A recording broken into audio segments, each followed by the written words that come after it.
Hello students, आप सभी का स्वागत है मेरे यूट्यूब चैनल सक्सेना क्लासेस में। आज की वीडियो में जो हम डिस्कस करेंगे वो मैथमेटिक्स का 2022 का पेपर है जिसका संकेतांक 822 VA है। 822 B है। चलिए स्टार्ट करते हैं, इस पेपर का सॉल्यूशन करते हैं।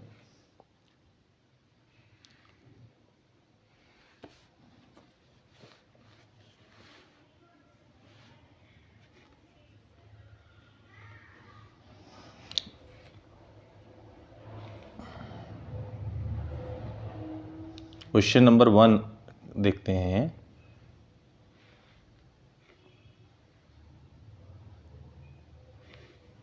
क्वेश्चन नंबर 1 है, 1 का खंड है जो ऑब्जेक्टिव टाइप्स क्वेश्चंस पूछे जाते हैं उनमें से। देखिए पहला क्वेश्चन है, समीकरण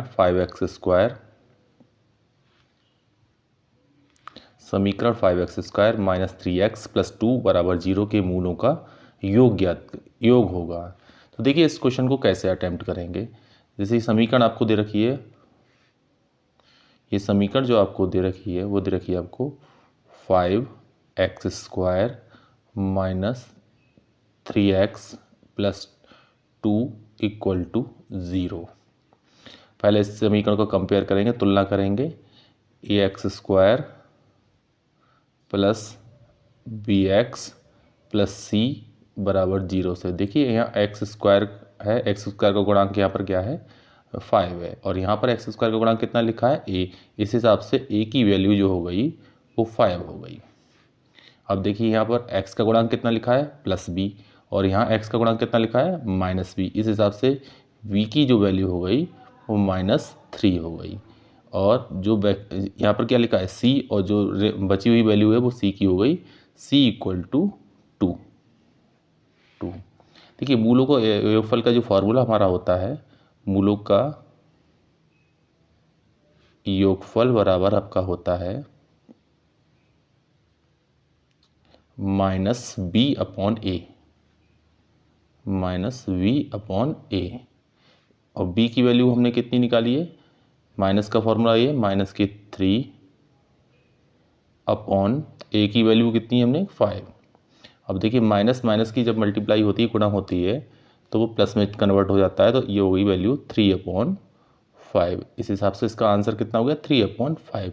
तो ऑप्शन हमारा कौन सा करेक्ट है, ऑप्शन नंबर फर्स्ट करेक्ट है, 3/5। चलिए नेक्स्ट क्वेश्चन पर चलते हैं।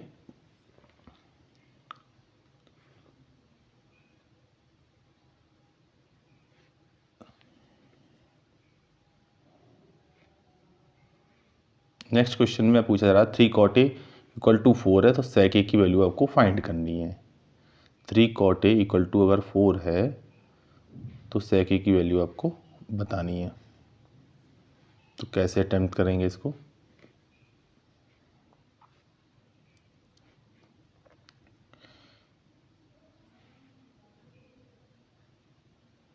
देखिए 3 cot A इक्वल टू 4 है, 3 cot A इक्वल टू कितना है वैल्यू 4।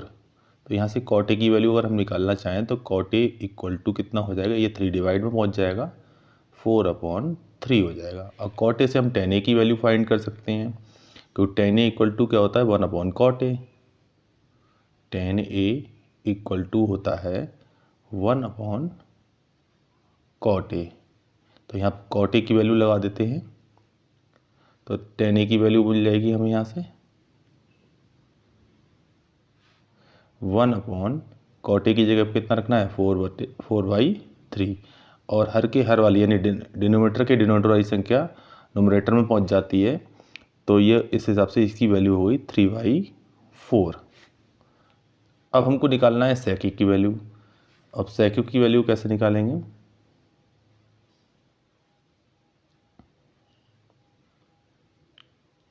sec A की वैल्यू के लिए हमारे पास एक फॉर्मूला है। वो फॉर्मूला क्या है,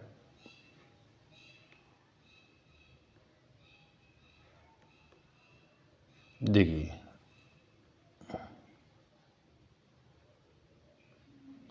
sec A की वैल्यू के लिए हमारे पास फॉर्मूला है सेके इक्वल टू होता है अंडर रूट 1 प्लस 10 स्क्वायर ए, 10 स्क्वायर ए के इक्वल होता है। यहाँ 10 ए की वैल्यू हम निकाल चुके हैं, जो 3/4 है, जो कि हम निकाल चुके हैं वो कितनी है 3/4, वो यहाँ पर रख देते हैं। सेके इक्वल टू हो जाएगा रूट 1 प्लस 10 एक 3/4 है, तो 3/4 का क्या हो जाएगा यहाँ पर स्क्वायर हो जाएगा। इस स्क्वायर को आप ओपन कर लेंगे तब कितना हो जाएगी इसकी वैल्यू 1 प्लस 3 का स्क्वायर कितना होता है 9 और 4 का स्क्वायर होता है 16। अब इसका एलसीएम लेके इसको सॉल्व करते हैं। इनका एलसीएम कितना हो जाएगा 16 यानी 16, और ये हो जाएगा यहाँ पर नंबर आ जाएगा 16 प्लस 9 यानी ये टोटल हो जाएगा 25/16। रूट में आएगा 25/16। अगर इसकी रूट वैल्यू फाइंड करेंगे तो 25 की रूट वैल्यू आएगी 5 और 16 की 4, तो इसका आंसर हो गया 5/4।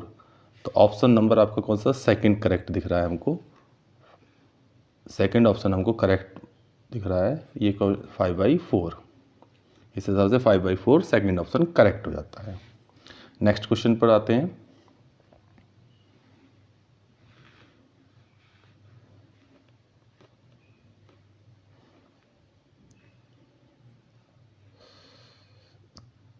नेक्स्ट क्वेश्चन आपका है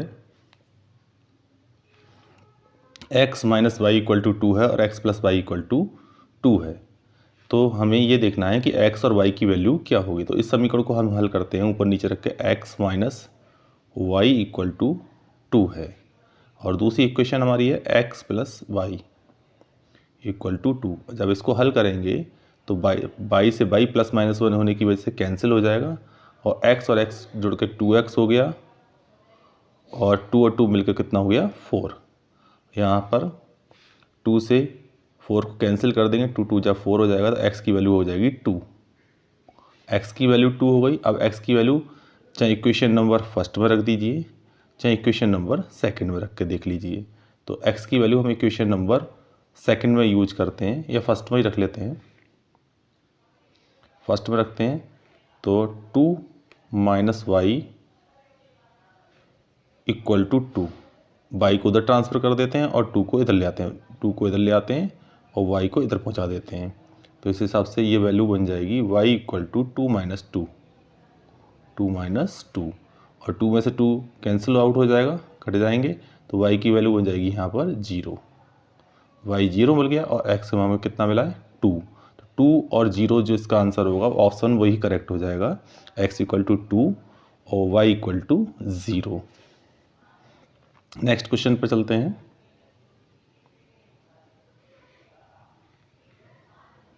एक से लेकर 9 तक की प्राकृतिक संख्याओं का माध्य ज्ञात करना है। 1 से लेकर 9 तक की प्राकृतिक संख्याओं का आपको क्या ज्ञात करना है, माध्य ज्ञात करना है।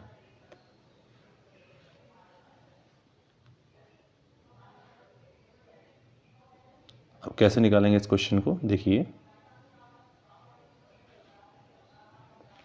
1 से लेकर माध्य निकालने के पास फॉर्मूला क्या होता है, पहले 1 से लेकर 9 तक की प्राकृतिक संख्याएं होंगी कौन कौन सी।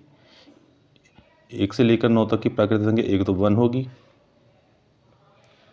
1, और दूसरी होगी 2, 3, 4, 5, 6, 7, 8 और 9 ये होंगी।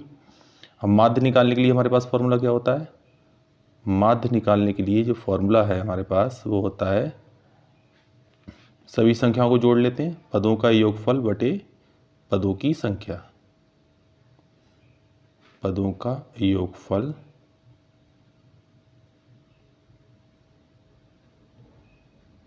बटे पदों की संख्या, पदों की संख्या। अब सबको जोड़िए, पहला पद आपके क्या है 1, दूसरा 2, 3, 4, 5, 6, 7 8 प्लस 9 और टोटल कितने नंबर है? 9 ही नंबर है। 9 से डिवाइड कर देंगे इसको। इनका टोटल कितना आएगा? 1 और 2 3, 3 और 3 6, 6 और 4 10, 10 और 5 15, 15 और 6 21, 21 और 7 28, 28 और 8 हो जाएगा आपका 36 और 36 और 9 कितना हो जाएगा? 45। यानी कि इनका टोटल कितना बना आपका? 45 और नीचे कितना बचा? 9। कैंसिल करो, 9 से 45 को काटें, 9 पंजे 45। इस हिसाब से इसका आंसर कितना होगा? आंसर हो जाएगा इसका 5। नहीं, आंसर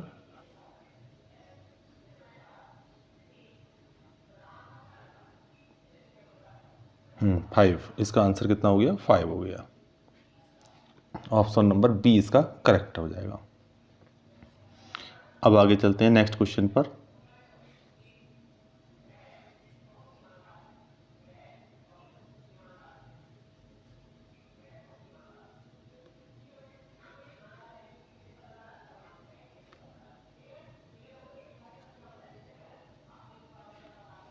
चलिए, नेक्स्ट क्वेश्चन क्या है आपका? यदि किसी बारंबारता बंटन का माध्य, यदि किसी बारंबारता बंटन का माध्य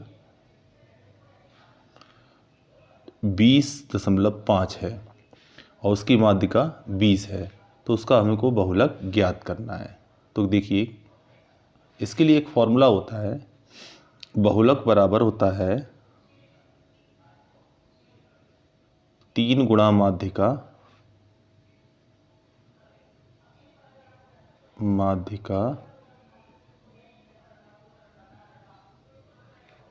बहुलक बराबर होता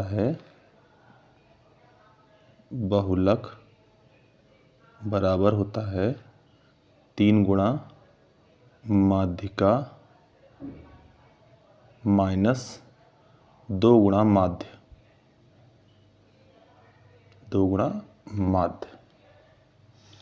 ठीक है।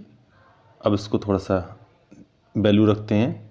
बहुलक निकालना है, माध्यिका हमको पता है कि कितनी है? 20 है।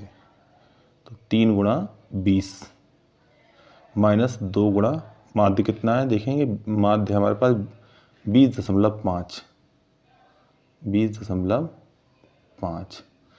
अब इनको थोड़ा सॉल्व करते हैं। 20 और 3 की गुणा कितनी हो जाएगी? 60। और इनकी गुणा कितनी हो जाएगी? 2 पंजे 10, 2 और 2 दूनी 4। ये कितना होगा? 41। अब 60 में से 41 घटाएंगे, कितना बचता है? 60 में से 41 घटाएंगे तो 19 बचेगा। तो आंसर इसका हो जाएगा, थर्ड ऑप्शन इसका करेक्ट हो जाएगा। नेक्स्ट क्वेश्चन पर चलिए। नेक्स्ट क्वेश्चन क्या है आपका?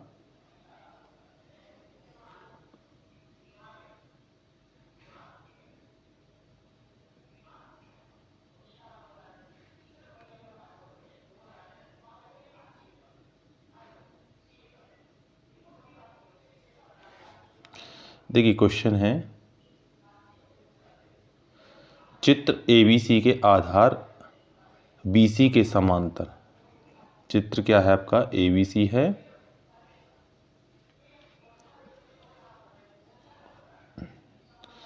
ये आपका चित्र है ABC, ABC। ये आपका डायग्राम है ABC।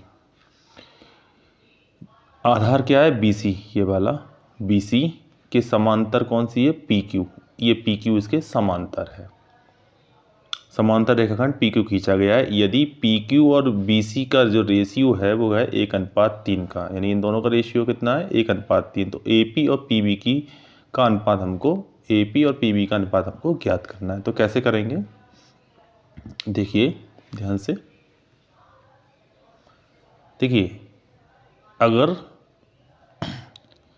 त्रिभुज ABC के आधार BC के समांतर अगर कोई रेखा खींची गई है तो वो दोनों त्रिभुज क्या हो जाएंगे? समरूप हो जाएंगे। तो उनकी भुजाओं का अनुपात क्या होता है? समान अनुपात में होती हैं उनकी भुजाएं। जैसे त्रिभुज त्रिभुज आपका एक तो है ए पी क्यू और दूसरा त्रिभुज है आपका ए बी सी। ये दोनों क्या हो जाएंगे, समरूप हो जाएंगे, A P A B C. ठीक है, तो इनकी भुजाओं का अनुपात क्या होगा, देखिए भुजा है, पहले त्रिभुज को हम ले लेते हैं ए पी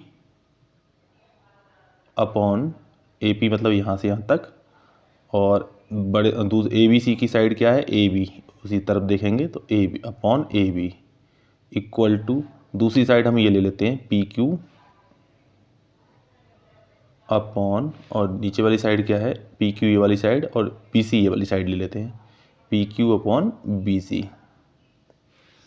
देखिए ए पी तो निकालना है ए और निकालना है पी बी, यानी यहाँ से यहाँ तक ये वैल्यू निकालनी है ए पी यहाँ से यहाँ तक, और रेशियो निकालना है a p upon p b का। तो ए पी को तो हम ऐसे ही रखेंगे, पी बी को ब्रेक कर लेंगे, तो पी बी को क्या ब्रेक कर सकते हैं, ए बी को, ए बी के दो पार्ट हो रहे हैं, देखिए यहाँ से यहाँ तक ए पी, यानी यहाँ से यहाँ तक ए पी, और दूसरा पार्ट बन रहा है पी बी। ध्यान से देखिए यहाँ से यहाँ तक क्या है ये ए पी, और दूसरा पार्ट नीचे को पी बी, तो पूरा पार्ट जोड़ के क्या बन जाएगा ए बी।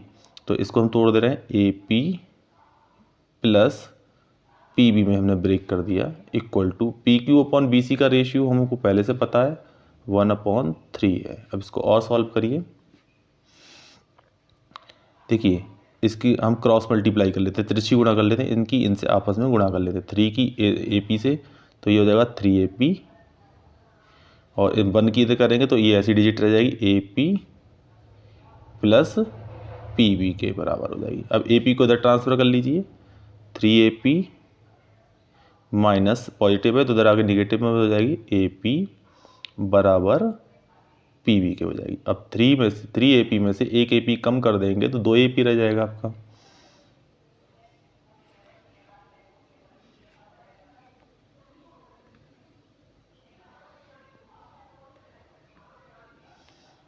क्या रह जाएगा आपका 2 AP, तो ये रह गया आपका 2 AP बराबर PB के। अब इस 2 को इधर ले जाइए और PB को इसके नीचे ले आते हैं, तब आप इसका रेशियो जो बन जाएगा आपका AP upon PB, AP upon PB equal to 1/2, 1/2, यानी AP रेशियो PB बराबर हो जाएगा 1/2, यानी 1/2 आएगा इसका रेशियो। इस हिसाब से ऑप्शन नंबर 3 इसका करेक्ट हो जाएगा। नेक्स्ट क्वेश्चन पे चलिए।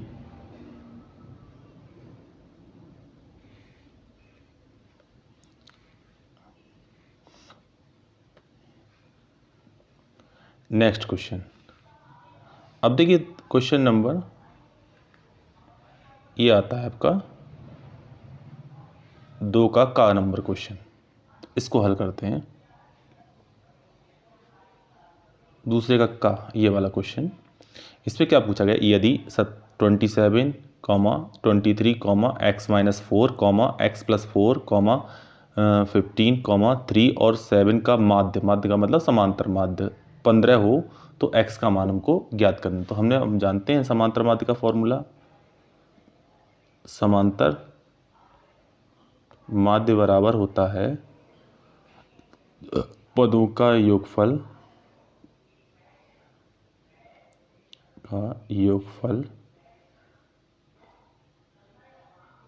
बटे पदों की संख्या के। देखिए पदों का योगफल यानी जितने भी पद हैं उनको जोड़िए पहले। तो पहला पद कितना है 27 है, दूसरी टर्म क्या है 23 है, तीसरी टर्म x-4 है, चौथी टर्म आपकी x+4 है, और पांचवी टर्म क्या है 15 है, और छठी टर्म 3 है, और लास्ट टर्म क्या है इसकी 7 है। कितने नंबर हैं काउंट करके देखिए, कितने नंबर हैं यहाँ पर,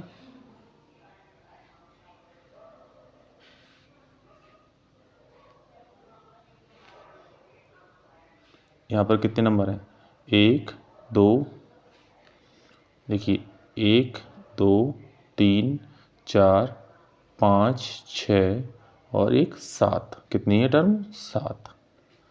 सबको जोड़ लीजिए, 27 में 23 जोड़ेंगे तो 50 हो जाएगा। यहाँ देखिए 4 से 4 कैंसिल हो रहा है, x में x ऐड करेंगे तो x और x कितना हो गया, 2x हो गया, ठीक है। और 27 में 23 जोड़ेंगे तो कितना होगा, 50, यानी 50 हो गया। और 50 और 15 कितने हो गया, 65, 65 और 10 कितना हो गया, 65 और 10 आपका हो गया 75/7। देखिए माध्य कितना दे रखा है हमको, माध्य भी 7 में रख लीजिए, माध्य की वैल्यू कितनी है, 15, तो इसको इसके बराबर में रख के चलिए 15, 15 की 7 से गुणा हो जाएगी, तिरछी गुणा इस तरह से, तो 15 सत्ते 105, इसकी वैल्यू इधर ले लीजिए 2x + 75 = 105। अब 75 को उधर ट्रांसफ़र कर लीजिए, तो 2x बराबर हो जाएगा आपका 105 - 75 के। अब इसे घटाने के बाद कितना बचेगा, देखिए 0 और 3 यानी 30 बचेगा। और इसको 2 से कैंसिल करिए, 2 से 30 को काटेंगे तो कितना बचेगा, 15। तो x की वैल्यू कितनी निकल के आ जाएगी, x की जो वैल्यू आएगी वो निकल के आएगी 15, यानी इस हिसाब से x का जो मान आएगा अब कितना आएगा, 15 आएगा, ठीक है। चलिए नेक्स्ट क्वेश्चन पर बढ़ते हैं।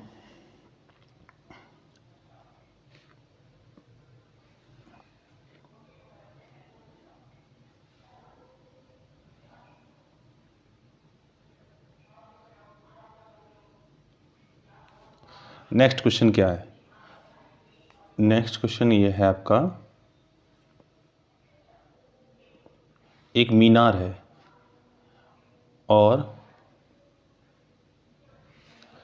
मीनार की ऊंचाई कितनी है, 20 मीटर है, यानी मीनार है उसकी ऊंचाई कितनी है, 20 मीटर है। ज़मीन पर बनने वाली इसकी छाया जो है उसकी लेंथ है आपके पास 20√3 मीटर है। तो सूर्य का उन्नयन कोण आपको बताना है। देखिए इसके डायग्राम बना लेते हैं पहले। जैसे मान के चलिए ये मीनार है और मीनार की छाया ये नीचे बन रही है, ठीक है। और इसके द्वारा बनने वाला उन्नयन कोण क्या है, थीटा कह देते हैं, थीटा है। इसको क्या कह रहे हैं हम, इसको बोल रहे हैं मीनार,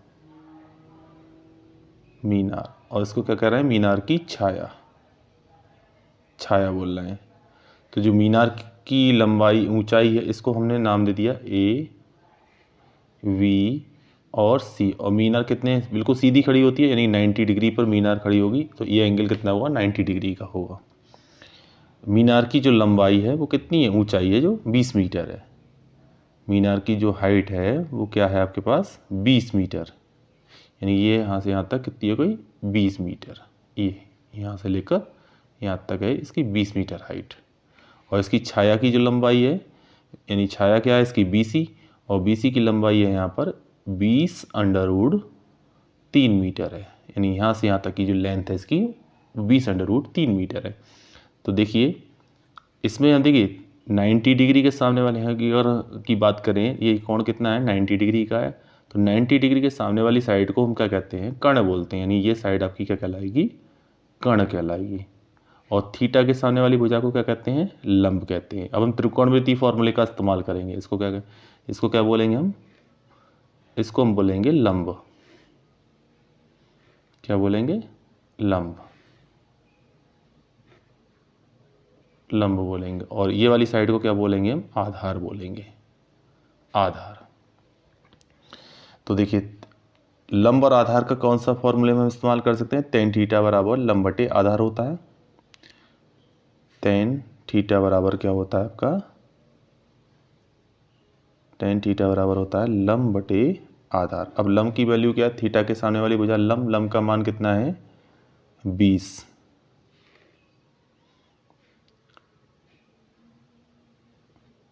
लंब का जो मान है यहाँ पर वो कितना है, 20 है।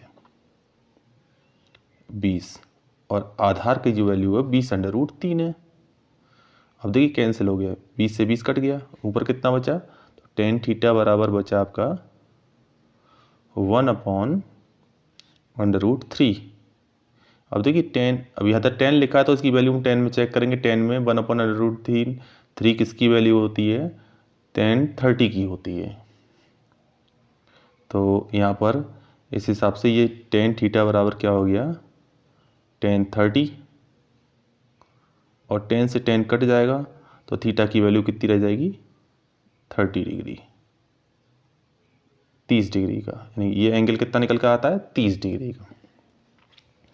चलिए नेक्स्ट क्वेश्चन पर।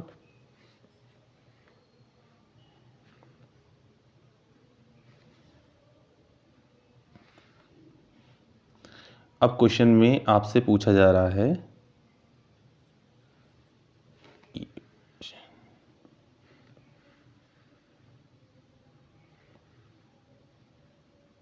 देखिए 10 व्यक्तियों का भार है, 10 व्यक्तियों के भार का माध्य, ये 10 व्यक्तियों के भार का माध्य है 45.65 किलोग्राम।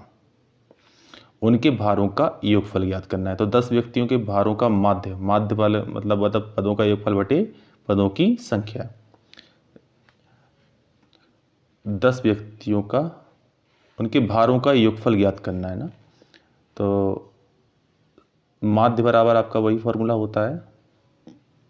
यहाँ पे भार है तो भारों का योगफल इस्तेमाल करेंगे, भारों का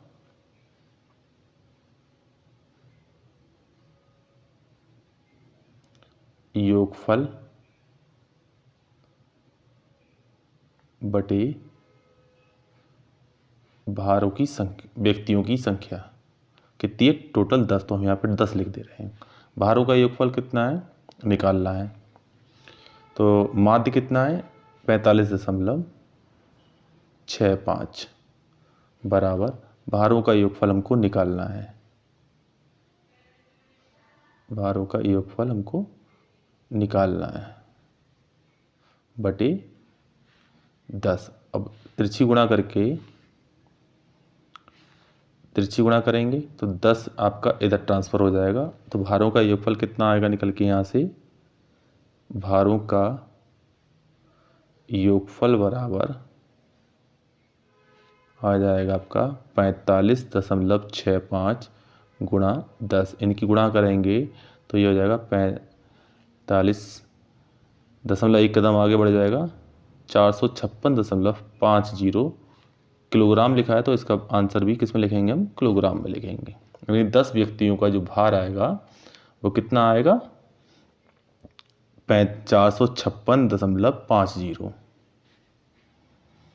ये इसका आंसर हो जाएगा। चलिए नेक्स्ट पर आते हैं।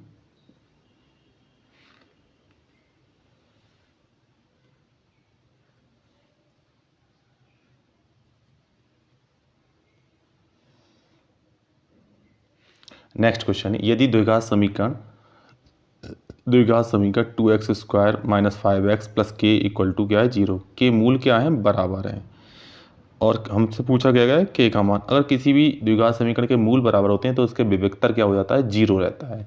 विविक्तर को हम कैसे लिखते हैं, d से, और d की वैल्यू क्या हो जाएगी, 0, और विविक्तर का जो फॉर्मूला होता है वो क्या होता है, v² - 4ac = 0। ठीक है। अब सबसे पहले इस इक्वेशन में a b c हम देखेंगे, तो x² के गुणांक को a कहते हैं, तो इस हिसाब से x² का गुणांक यहाँ पर 2 है, तो a की वैल्यू कितनी हो जाएगी, 2, और b किसको कहते हैं, x के गुणांक, तो b की वैल्यू हो जाएगी -5, और जो बची हुई वैल्यू है वो c की, यानी c की वैल्यू यहाँ से k है, तो a b c की वैल्यू हम इसमें रख देते हैं। तो b की जगह कितना रखना है, -5 और -4 इंटू a की वैल्यू कितनी है, 2, और c की वैल्यू यहाँ पर कितनी है, k = 0। इनका स्क्वायर को लिए, -5 का स्क्वायर हो जाएगा 25, -4 और 2 की गुणा हो जाएगी 8, k = 0। 8k को ट्रांसफ़र कर दीजिए, 25 को उधर ले जाइए तो 8k = हो जाएगा -k, 25 माइनस से माइनस कट जाएगा, और k = हो जाएगा 8 डिवाइड में पहुंच जाएगा 25/8। इस हिसाब से के की वैल्यू कितनी हो गई 25/8। 25/8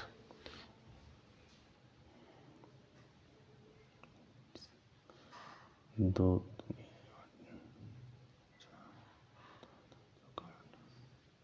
ठीक, चलिए नेक्स्ट क्वेश्चन पे चलते हैं।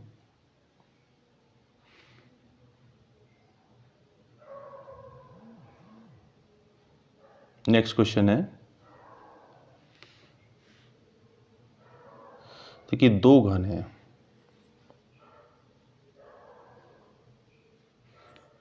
दो घन हैं और जिनमें प्रत्येक का आयतन कितना है 64 घन सेंटीमीटर है। उनको जोड़कर संलग्न फलकों को मिलाकर एक घना बनाया जाता है। इससे प्राप्त घनाभ का पृष्ठीय क्षेत्रफल क्या हमको बताना है। देखिए दो घन कैसे हैं, जैसे एक घन ये है आपका, ये घन है और दूसरा घन इसके बराबर में बिल्कुल सेम इसी साइज का दूसरा घन आपका यह है।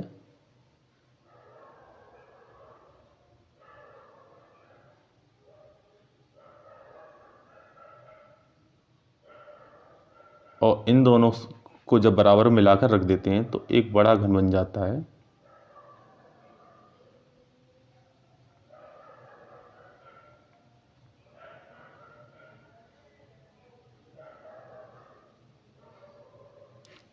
अगर इस घन की साइड को हम ए कह दें तो लंबाई चौड़ाई ऊंचाई तीनों बराबर होती हैं घन में, यानी लंबाई भी ए होगी, चौड़ाई भी ए होगी और ऊंचाई भी ए होगी। इसी प्रकार इसमें भी ए लंबाई, ए चौड़ाई और ए ऊंचाई, अगर इन दोनों को जब हम बराबर मिलाकर रख देते हैं तो ये लंबाई इसकी क्या हो जाएगी डबल हो जाएगी, यानी कि 2a हो जाएगी।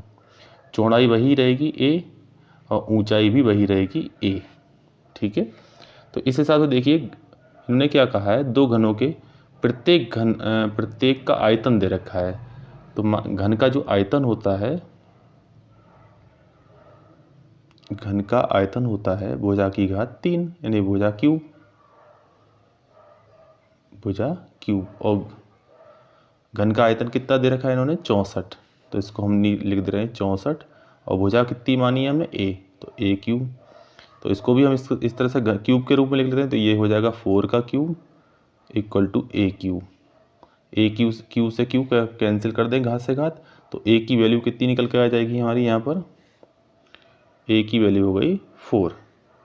अब इस जो घनाभ बना है, घनाभ की विमा यानी लंबाई कितनी हो जाएगी, 2a है, 2a 2 इंटू ए की वैल्यू हमने कितनी निकाली 4, यानी कि लंबाई हो गई 8 सेंटीमीटर, यानी सेंटीमीटर में आएगी। और चौड़ाई आपकी बी कितनी मानी हमने ए, वह ए रहने वाली, यानी कि आपकी कितनी रहेगी 4 सेंटीमीटर। और ऊंचाई एच, ये भी ए है, तो ये भी कितनी रहेगी 4 सेंटीमीटर। अब इस हिसाब से हम क्या निकालेंगे, इस घनाभ का पृष्ठीय क्षेत्रफल निकालेंगे। घनाभ के पृष्ठीय क्षेत्रफल का जो फॉर्मूला होता है वो कितना क्या होता है,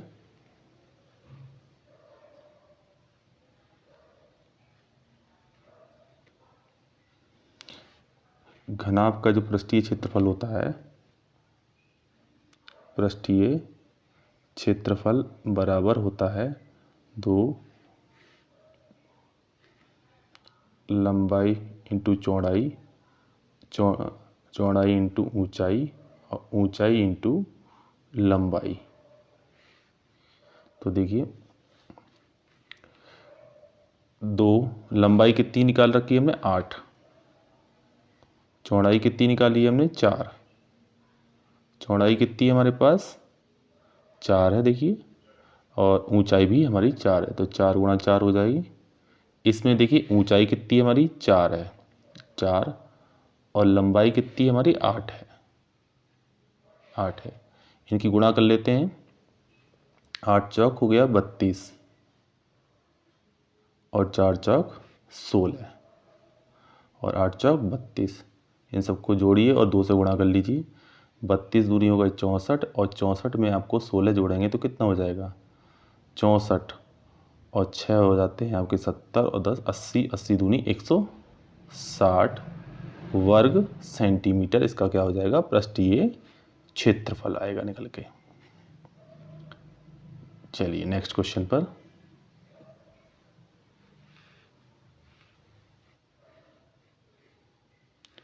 अब नेक्स्ट क्वेश्चन में आपसे पूछी जा रही है माध्यिका। तो माध्यिका निकालने के लिए अभी आपको फॉर्मूला मालूम होना चाहिए। माध्यिका का वर्गंतराल अगर दे रखा है तो उसकी माध्यिका निकालने का क्या फॉर्मूला होता है।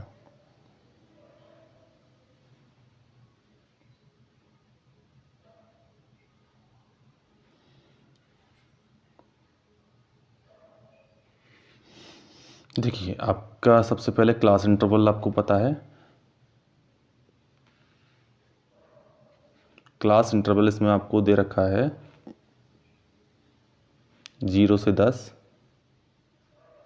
10 से 20, 20 से 30, 30 से 40,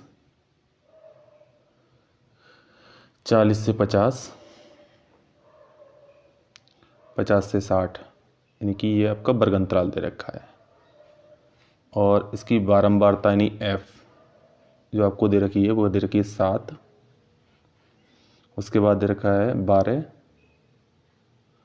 फिर 18, फिर 15, फिर 10 और 3। अब हम क्या निकालेंगे, इसकी संचयी बारंबारता। संचयी बारंबारता CF। देखिए क्या करते हैं, संचयी बारंबारता कैसे निकालते हैं। जो पहला वाला नंबर है बारंबारता का वो तो ऐसे ही रखते हैं 7, और अगला वाला नंबर ये वाला नंबर इसमें प्लस करिए। 7 में 12 जोड़ेंगे कितना हो जाएगा 19। ये फिर अगले में जोड़िए, 19 में 18 जोड़ेंगे कितना हो जाएगा 37। फिर इसको अगले में जोड़िए, 37 में अगर हम 15 जोड़ेंगे कितना हो जाएगा 7 और 5 12, 3 और 1 4 और 1 5 52। इसमें 10 जोड़िए अगले में तो कितना हो गया 62। फिर अगले में जोड़िए कितना हो गया 65। इस हिसाब से एक टेबल बन गई आपकी।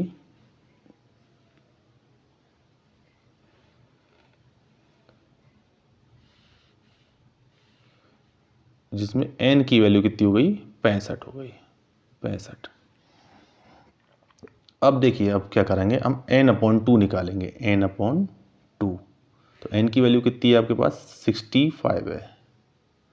इसका हाफ करिए कितना आता है 2 3 6 2 दूनी 4, यानी कि 32.5 आएगा। अब हमको ढूंढना है संचयी बारंबारता में ये 32.5 कौन सी लाइन में हमको मिलेगा संचयी बारंबारता। देखिए 7 32.5 से छोटा है, इसमें तो मिलेगा नहीं। 19 भी 32.5 से छोटा है, इसमें भी नहीं मिलेगा। लेकिन 37 32.5 से क्या है बड़ा। तो इस वाली लाइन को आप पकड़ लीजिए, इस वाली लाइन को आप पकड़ के चलिए। इसमें जो पहले वाली क्वांटिटी है इसको तो हम मानेंगे L, इस पॉइंट को हम क्या मानेंगे L, ठीक है। और इसको मानेंगे हम F, और इससे ऊपर वाली डिजिट को मानेंगे हम CF कहेंगे। अब फॉर्मूले पर आते हैं।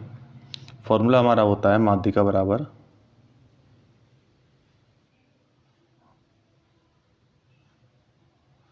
L plus n/2 minus CF/F गुणा H। अब H क्या है, दोनों का डिफरेंस, इन दोनों इंटरवल का कहता है डिफरेंस। तो H की वैल्यू इन दोनों का डिफरेंस के बराबर होगी। तो देखिए L1,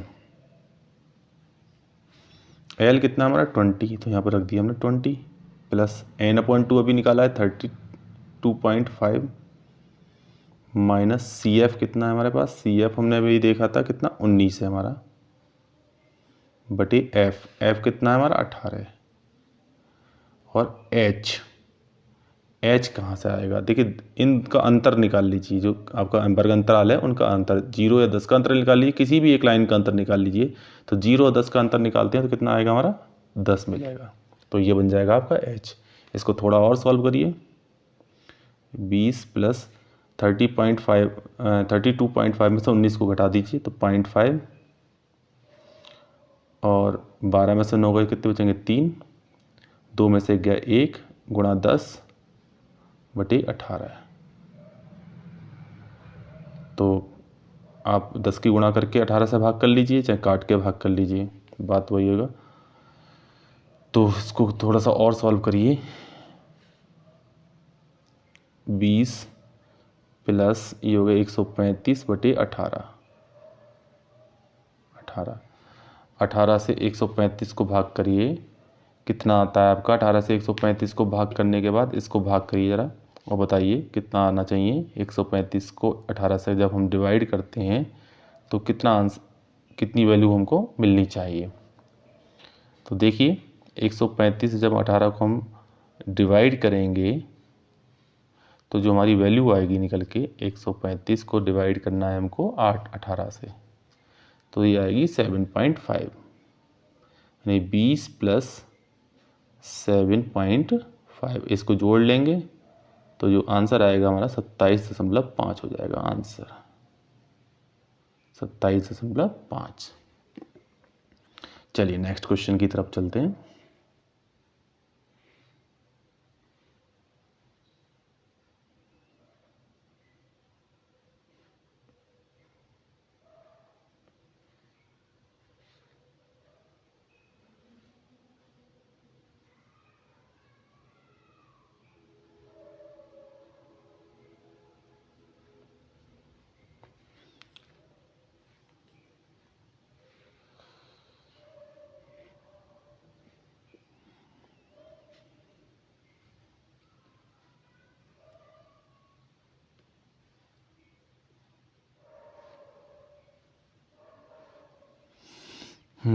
चलिए नेक्स्ट क्वेश्चन क्या है आपका।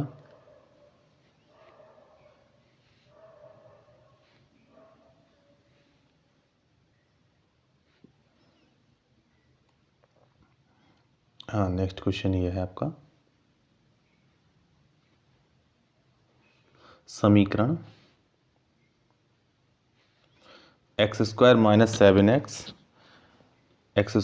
7x प्लस 12 के मूलों के व्युत्क्रमों का योगफल। अगर इस समीकरण, देखिए समीकरण आपके पास है x² - 7x प्लस 12 बराबर 0। इस इक्वेशन समीकरण की सबसे पहले कंपैरिजन कर लीजिए। ax² plus bx plus c equal to 0 से, तो इस हिसाब से a की वैल्यू x² का गुणांक a है, तो x² का गुणांक यहाँ पर 1 है, तो a की वैल्यू 1 हो गई। और x का गुणांक यहाँ पर क्या है, b, यहाँ पर x का गुणांक क्या है -7, तो b की वैल्यू कितनी हो गई -7, और c की वैल्यू कितनी हो गई 12 हो गई। 12 हो गई। ए बी सी पता चले। अगर इसके मूल अल्फ़ा व बीटा मान लिए जाएँ तो मूलों का योगफल क्या हो जाता है, alpha plus beta equal to -b/a होता है। ठीक है, तो b की वैल्यू हमारे पास कितनी है, -7 है, तो -7 यहाँ रख दीजिए। a की वैल्यू कितनी है हमारी यहाँ पर 1 है, माइनस की माइनस से गुणा होकर चिन्ह हो जाता है प्लस का, तो अल्फ़ा प्लस बीटा हो गया 7। इसी तरह अल्फ़ा इंटू बीटा निकालिए तो ये होता है c/a, तो c की वैल्यू कितनी है 12 और a की वैल्यू कितनी है 1। इस हिसाब से ये भाग होकर कितना हो जाएगा 12। अब हमको क्या चाहिए, मूलों के व्युत्क्रम। अब इन मूलों का व्युत्क्रम क्या होगा, जैसे अल्फ़ा का व्युत्क्रम हो जाएगा 1/अल्फ़ा और बीटा का व्युत्क्रम हो जाएगा 1/बीटा, और दोनों का क्या निकालना है, योगफल निकालना है। इनको एलसीएम लीजिए। इसका एलसीएम क्या बनेगा, अल्फ़ा बीटा का एलसीएम अल्फ़ा बीटा हो जाएगा और ये हो जाएगा बीटा प्लस अल्फ़ा, या सीधा करके लिखेंगे तो इसको अल्फ़ा प्लस बीटा बोला जाएगा। और नीचे क्या है, अल्फ़ा बीटा। अब हम ये वैल्यू निकाल चुके हैं, अल्फ़ा प्लस बीटा की वैल्यू हमने अभी निकाली है ये, और अल्फ़ा इंटू बीटा की वैल्यू भी निकाल चुके हैं। ये है आपकी अल्फ़ा बीटा की वैल्यू, ये 12 और यहाँ 7, इनको रख दीजिए। 12 रखते हैं, अल्फ़ा बीटा की वैल्यू, अल्फ़ा प्लस बीटा की वैल्यू हो गई 7 और इसकी अल्फ़ा इंटू बीटा की वैल्यू हो गई 12। तो इस हिसाब से इनके मूलों के व्युत्क्रमों का योगफल कितना हो जाएगा, 7/12 हो जाएगा। 7/12। चलिए नेक्स्ट क्वेश्चन की तरफ चलते हैं।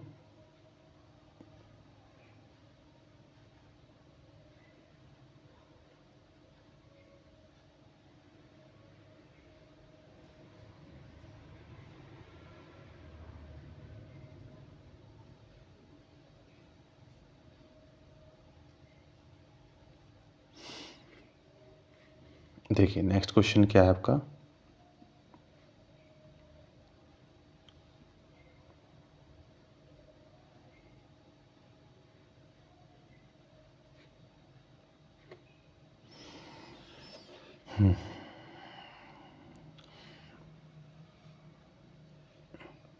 नेक्स्ट क्वेश्चन है दो संख्याओं का योगफल, दो संख्याओं का जो योगफल है वो 85 है। इसमें से बड़ी संख्या छोटी संख्या के 4 गुने से 5 अधिक है। बड़ी संख्या है छोटी संख्या के 4 गुने से 5 अधिक है। दो संख्या अगर हम x और y मान लें, x प्लस वाई, दो संख्याएं मान ली हमने, x,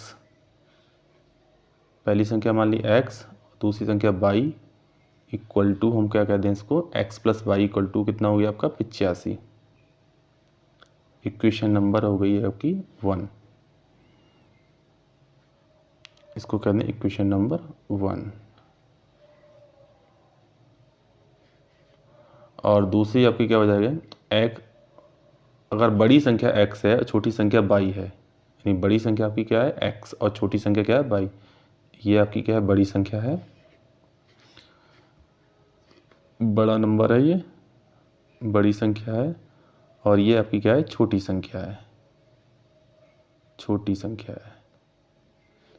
तब अब कंडीशन सेकंड क्या है हमारे पास, बड़ी संख्या छोटी संख्या के 4 गुने से, यानी इस तरह हम रख लें बड़ी संख्या,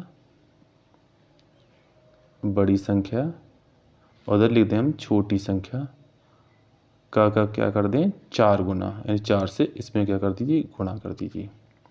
कितनी अधिक रह जाती है फिर भी 5, तो इसमें 5 और जोड़ दीजिए, तब ये संख्या का मान बड़ी संख्या के बराबर हो जाएगा। अब बड़ी संख्या हमने कितनी मानी है भाई, आपने y मानी, x मानी है, बराबर 4 गुणा छोटी संख्या क्या मानी है y, 4y प्लस 5 के बराबर हो जाएगा। ये एक मान हो गया आपका 2। समीकरण 2 से x का मान समीकरण 1 में रखिएगा। समीकरण 1 में रखते हैं, x की जगह पर, इस x की जगह पर हम कितना रख दें, ये वाला मान लगाते हैं, ये वाला मान, तो x की जगह पर रखते हैं 4y, ये वाला मान उठा के यहाँ रख रहे हैं, 4y plus y equal to आपका कितना है 85 है। 4y plus y equal to हो गया 85, दोनों को जो 4y में एक y जोड़ेंगे तो कितना हो गया 5y बराबर 85। 5 से 85 काटिए, 5 एकम 5 और 5 सत्ते 35, तो y की वैल्यू कितनी निकल के आती है 17।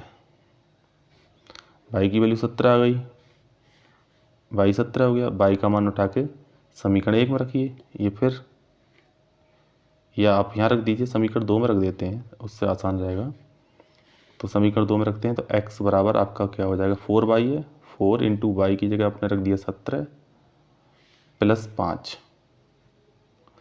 ये हो गया 68, 17 चौका 68 प्लस 5, इनको दोनों को जोड़िए, 8 और 5 13, यानी 73, यानी x की वैल्यू कितनी हो गई 73 हो गई, x 73 और y 17, यानी बड़ी संख्या आपकी कितनी हो गई निकल के, बड़ी संख्या आपकी आ गई 73 और छोटी संख्या आपकी आ गई y मानी थी हमने, वो कितनी हो गई आपकी 17। इस हिसाब से चलिए नेक्स्ट क्वेश्चन पे चलते हैं।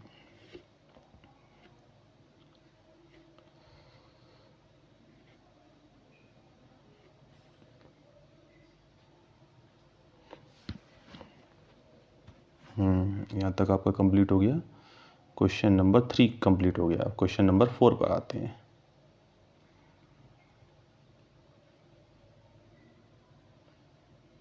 अब 4 क्वेश्चन देखिए क्या कहता है।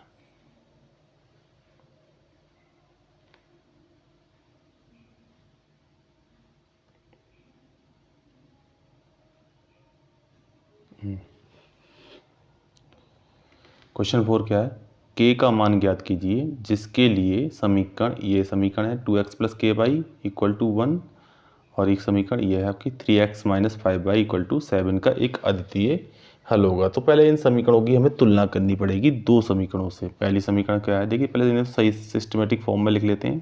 पहली समीकरण क्या है 2x प्लस के वाई इक्वल टू 1 है, 1 को इधर ट्रांसफर कर लीजिए, -1 इक्वल टू क्या हो जाएगा 0। ठीक है, इस समीकरण की अगर हम तुलना का कंपैरिजन करेंगे, a1x b1y plus c1 equal to 0 से, तो a1 की वैल्यू कितनी हो जाएगी 2, कोई x का गुणांक a1 है, या x का गुणांक कितना है 2 है। और इसी हिसाब से b1 की कितनी वैल्यू हो जाएगी k, क्योंकि x का y का गुणांक b1 है, y का गुणांक क्या है k, और c1 की कितनी वैल्यू हो जाएगी -1 हो जाएगी। अब दूसरी समीकरण को लेते हैं। दूसरी समीकरण हमारे पास क्या है 3x -5y इक्वल टू 7 है, तो -7 हो जाएगा इधर आने के बाद। इसको भी कंपैरिजन कर दो, इसकी भी कंपैरिजन कर देते हैं। a2x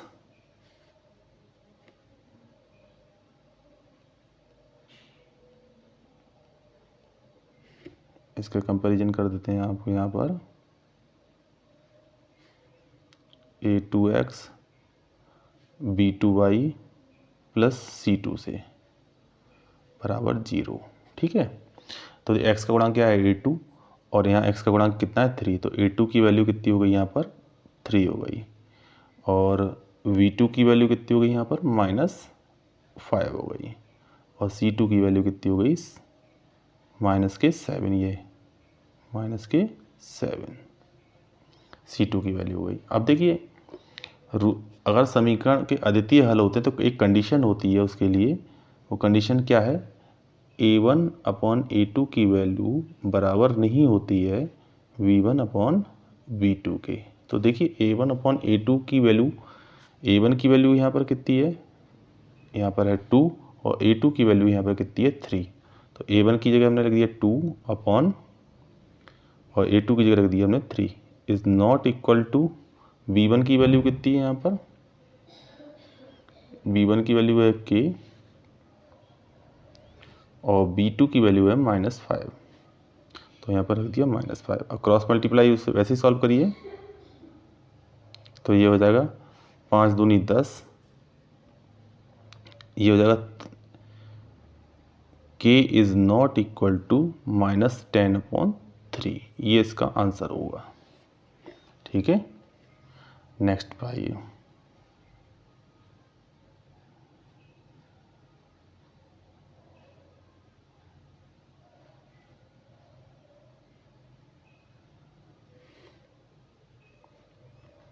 नेक्स्ट क्वेश्चन पर आइए इसके।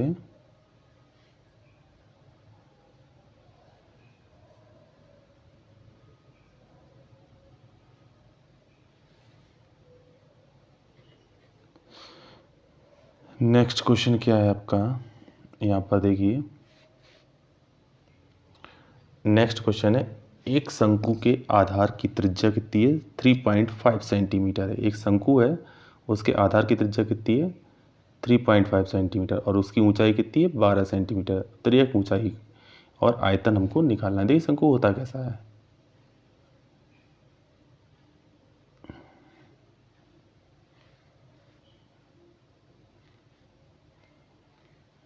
शंकु होता है इस टाइप का,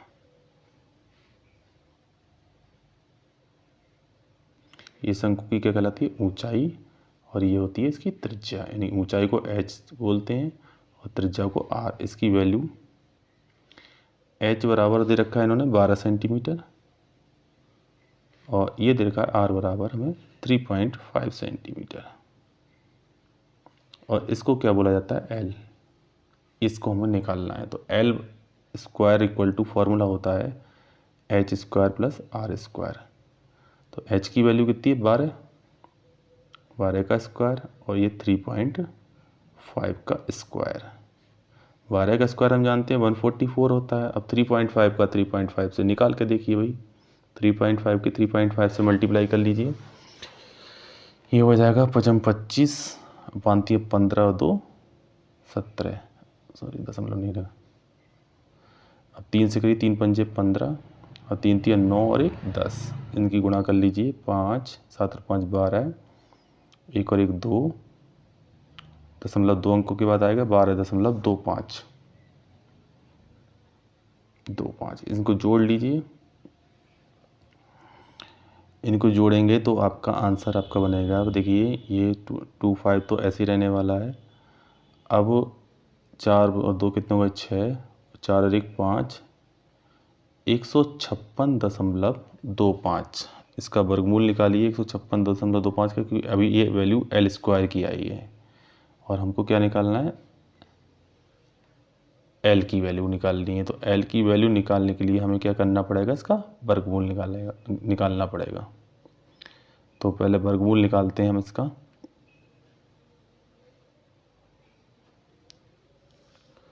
वर्गमूल निकालिए 156.25 का। क्या निकालना है, वर्गमूल। 125 का वर्गमूल होता है ये। तो एल की वैल्यू क्या हो जाएगी आपकी,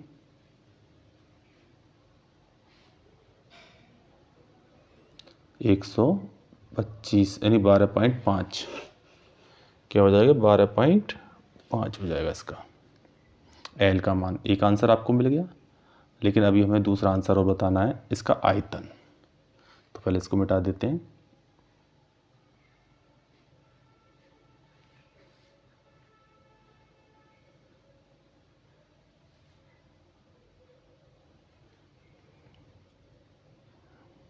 देखिए आयतन यानी V इक्वल टू फॉर्मूला होता है आयतन बराबर 1/3 पाई आर स्क्वायर एच।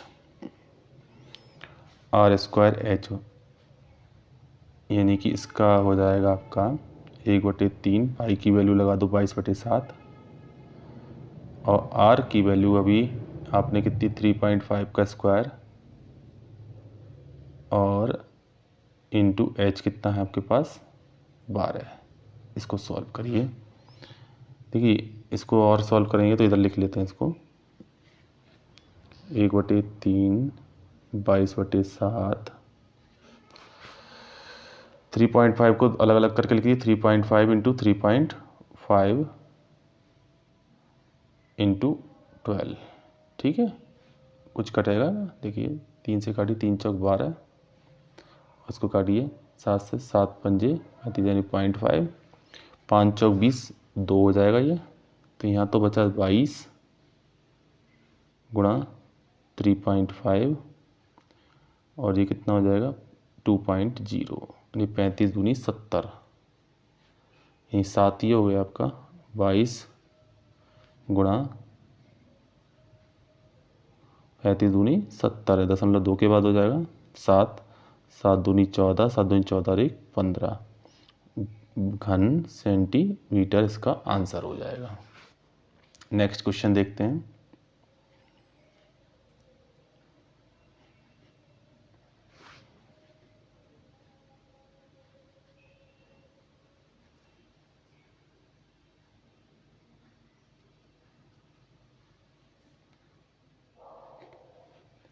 देखिए नेक्स्ट क्वेश्चन क्या है, tan A बराबर है cot B। तो सिद्ध करना है कि A प्लस बी का मान क्या होगा, 90 डिग्री होगा। A प्लस बी की वैल्यू कितनी होगी हमारी, 90 डिग्री होगी। तो इसको कैसे सॉल्व करेंगे, tan A इक्वल टू क्या है, cot B। तो हम इसको cot B को लिख सकते हैं tan के फॉर्मूले में 90 माइनस बी।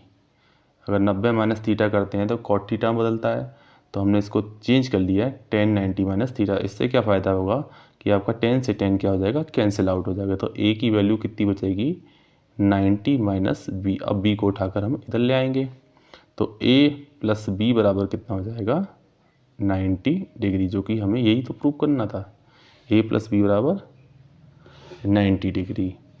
चलिए नेक्स्ट क्वेश्चन पर चलते हैं।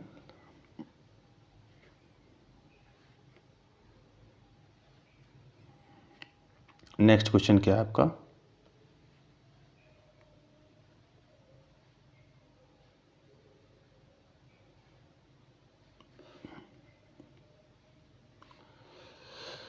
नेक्स्ट क्वेश्चन कह रहा है बिंदु ए के निर्देशांक ज्ञात करने, जहां ए भी एक वृत्त का क्या है, व्यास है। यानी बिंदु आपको क्या करना है, बिंदु ए के निर्देशांक बताने हैं। ए बी क्या है, एक वृत्त का क्या है, व्यास है, जिसका केंद्र के निर्देशांक आपको दे रखे हैं और बी से रेखा यानी ये वृत्त है।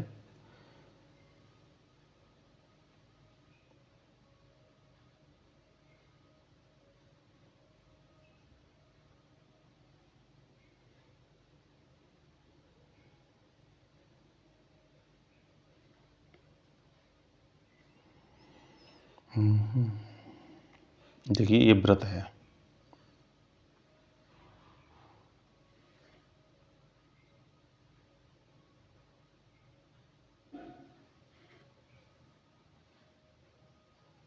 ये वृत्त है और इस वृत्त का क्या है, व्यास ए बी है, ये व्यास है, ये क्या है ए बी, ये सिरा क्या है ए है और ये वाला पॉइंट क्या है बी। इसका सेंटर क्या है आपका सी मान लेते हैं, इसका सेंटर को ओ कह देते हैं। इसके निर्देशांक क्या है आपके पास 2 कॉमा -3 दे रखे हैं और बी के निर्देशांक क्या दे रखे हैं 1 कॉमा 4 दे रखे हैं, 1 कॉमा 4। अब आपको किसके निकालने हैं, इसके निर्देशांक निकालने हैं आपको। कौन सा ए के निर्देशांक हम मान लेते हैं ए कॉमा बी मान लो या एक्स कॉमा ए कॉमा बी मान लेते हैं, इसके निर्देशांक ए कॉमा बी है। तब देखिए ये ओ बिंदु होगा, वो व्यास ए बी का क्या क्या होता है मध्य बिंदु। तो मध्य बिंदु के निर्देशांक निकालने के लिए हमारे पास फॉर्मूला क्या होता है, मध्य बिंदु ए के निर्देशांक, मध्य बिंदु ओ के निर्देशांक, ओ के निर्देशांक निकालने का जो फॉर्मूला हमारे पास होता है वो होता है x1 + x2 बटे 2 कॉमा y1 + y2 बटे 2। अब देखिए इसको हम क्या कर रहे हैं, इस पॉइंट को हम कहेंगे x1। किस वाले पॉइंट को ध्यान दीजिए, ये जो पॉइंट है इसको बोलेंगे हम x1 और इसको बोलेंगे x2 और इसको क्या बोलेंगे, सॉरी इसको बोलेंगे हम y1, x1 y1 और इसको बोलेंगे x2 और इसको y2। अब देखिए ये वैल्यू लगा देते हैं हम यहाँ पर, थोड़ा मिटा देते हैं, यहाँ पर जगह बनाते हैं। देखिए मध्य बिंदु ओ के निर्देशांक हमारे पास क्या है 2 कॉमा 3, तो इसको तो रखिए 2 कॉमा 3 बराबर x1 की वैल्यू कितनी है ए प्लस x2 की वैल्यू कितनी है 1 बटे 2 कॉमा y1 की वैल्यू कितनी है b और y2 की वैल्यू कितनी है 4 बटे 2। अब कंपेयर कर लेते हैं, पहली वैल्यू को पहली वैल्यू से कंपेयर करेंगे और दूसरी वैल्यू को दूसरी वैल्यू से कंपेयर करेंगे। तो a + 1 बटे 2 बराबर आप लिखेंगे 2 को इधर क्रॉस मल्टीप्लाई कर देंगे तो a + 1 की वैल्यू 2 दूनी 4, 1 को और ट्रांसफ़र कर दीजिए तो a बराबर हो जाएगा 4 - 1, तो a की वैल्यू हो जाएगी निकल के 3 आ जाएगी। अब b की निकालिए इसी प्रकार, तो b की निकालते हैं।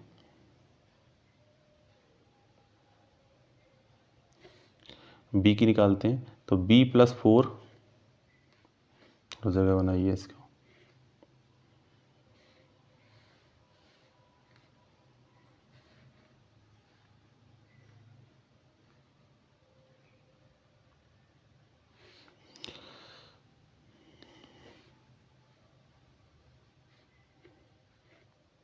देखिए b + 4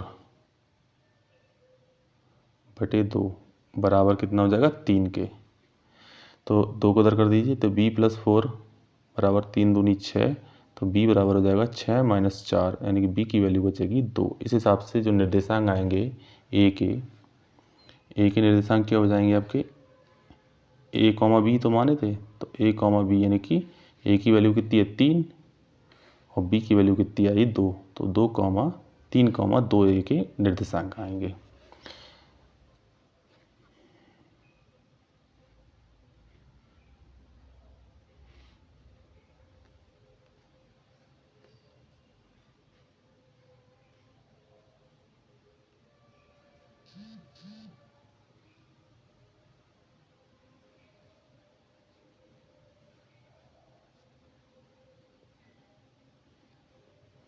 इस हिसाब से आपने क्वेश्चन नंबर कहाँ तक देखा आज की वीडियो में?